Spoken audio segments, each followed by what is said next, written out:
Have you ever visited Edinburgh? Beautiful city, no matter what time of the year you go. The castle that sits at the center of the city is awe-inspiring.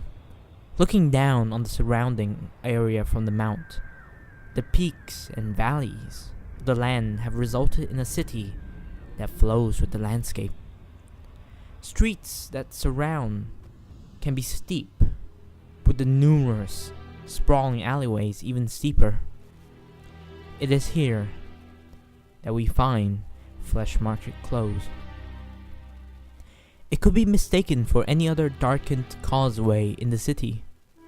It sits among the shops and tourist traps, relatively non-threatening, and can be used as a shortcut to get down to the station if you are in a hurry.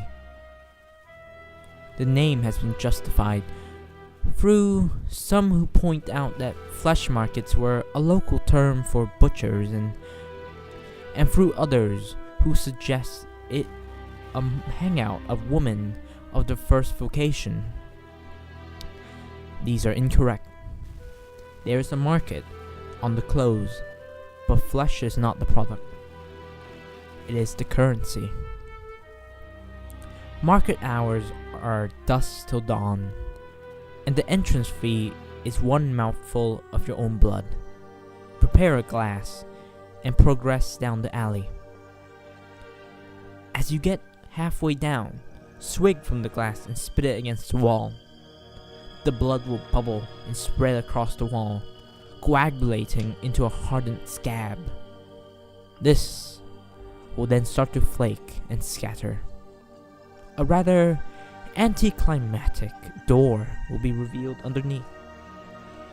Stepping through is disorienting, as logic will tell you you are stepping into a building. The space you are stepping into has no walls, with darkness shrouding the edges. It is at the penumbra that a number of stalls are set up, run by individuals who look like market traders from across the globe. From Arabian merchants to Cockney grocers, New York street conmen. All of their clothes are splattered with blood and offal. These figures will entice you to come speak with them, and will gesture to numerous signs around their stalls regarding the sales they are currently having. Upon approaching one of the stalls, they will start to pressure you to make a deal with them. You are certainly welcome to do so, and the products that are available are certainly worth consideration. Starting at the cheap end of the spectrum, you may wish to offer one breath. A lungful will net you the knowledge of the weather for the next day. In itself, a rather pointless purchase in an age of smartphones and the Met Office, but centuries ago invaluable. Taking this offer will result in the seller reaching out with his hand flattened, then quickly grasping it into a fist. The air will literally be stolen from your lungs and cause a few moments of gasping as you catch your breath. Are you attached to your fingers? How attached?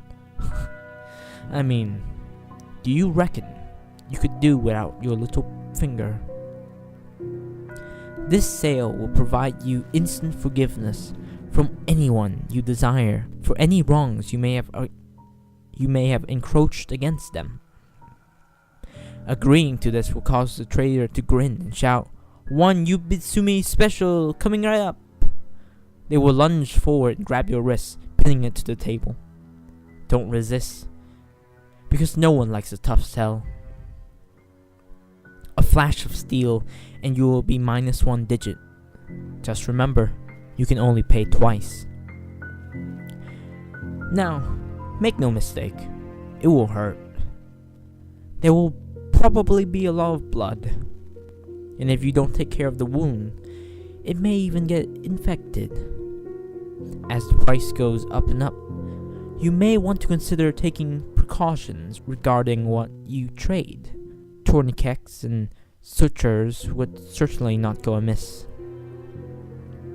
Now, some of the trades will seem familiar and may hark back to stories and legends that have existed for millennia. This is the influence of the market has had on our culture, leaching in over the centuries. A pound of flesh will make it impossible for the next person you make a trade with to renege on the deal. Especially useful if you don't trust the company you keep. It has no use within the market, as all the traders here are trustworthy and will honor purchase to the letter and spirit. Best to leave this transaction until last. How about your eyes? Depth perception is overrated anyway. Offering up one of them will allow you to converse with our avian friends. You will be able to call down the birds from the trees, and they will be able to answer any questions you may have. It is advisable that you avoid ravens. They have their own agendas, and it is not in your best interest.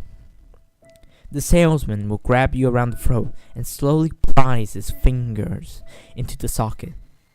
A snap of the wrist, and your visual organ will rest in their palm. Another snap, and they will disappear. It is at this point where you may want to consider stronger measures to ensure your survival of payment. In this strange little world of ours, the market is hardly the strangest.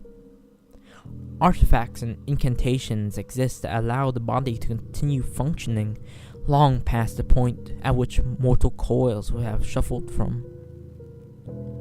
One or two can be picked up here, but few are willing to live without their sexual organs. It seems an eternity is that little bit colder without the ability to get your rocks off. I'm not going to go into the details as to how they're taken. Suffice to say, it's unpleasant and messy. At this point, the prices become a little more vital. What will you take for your stomach? In this deal, it would merit you the ability to understand the desires of anyone you talk to. Whilst you converse with them, your mind will be filled with the images of that which they covet the most. This would provide a significant advantage to any budding salesman, and the deal has been taken up by several of the stallholders themselves.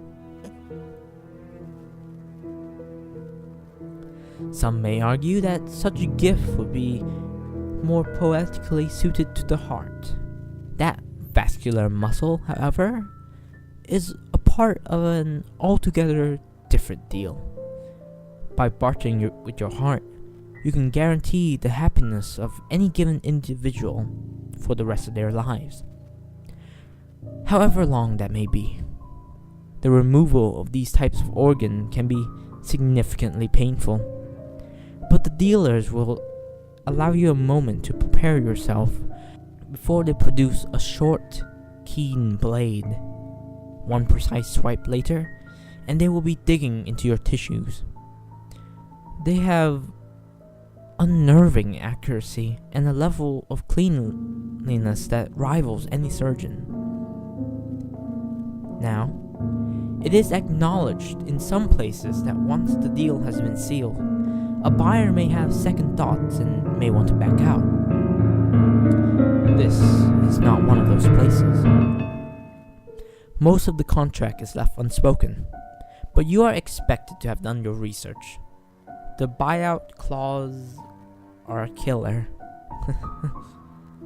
While most of the body can be put on the table, there are limitations. The fact of the matter is that the brain is the seat of sentience and cannot be fully placed in. I say fully, because there was one individual who offered to lobotomize the part of the brain that holds memory as part of the deal. The problem is, he cannot remember what it is that he received in return. I hear he suffered night terrors for the rest of his days. Now, at this point, I offer a warning. Up until now, I have detailed the price list for your own body parts. Whatever you do, do not attempt to purchase anything in the market with organs from another person. Every figure in the market will stop and stare at you, and the one you attempted to defraud will scream, "That is not yours to trade." Whatever it is that you try to barter with, that body part will be taken from you as punishment. A very literal eye for an eye. Despite whatever theological perspective you may hold, offering your own soul will elicit the same result. There has been many theories postulated for this response, but the honest answer is, we just don't know yet. The market has been trading in blood and bone for as long as civilization has existed. Though the entrance has moved from city to city, many have visited and shook hands with the butchers, though not quite as many got those hands back. A smart man would wonder how it is that these individuals are capable of honoring the deals they broker. A smarter man would ask himself why his body parts are of such high value in this economy. Just understand that it is supply and demand. And as long as there are fools willing to supply, you shouldn't need to concern yourself with who is doing the demanding.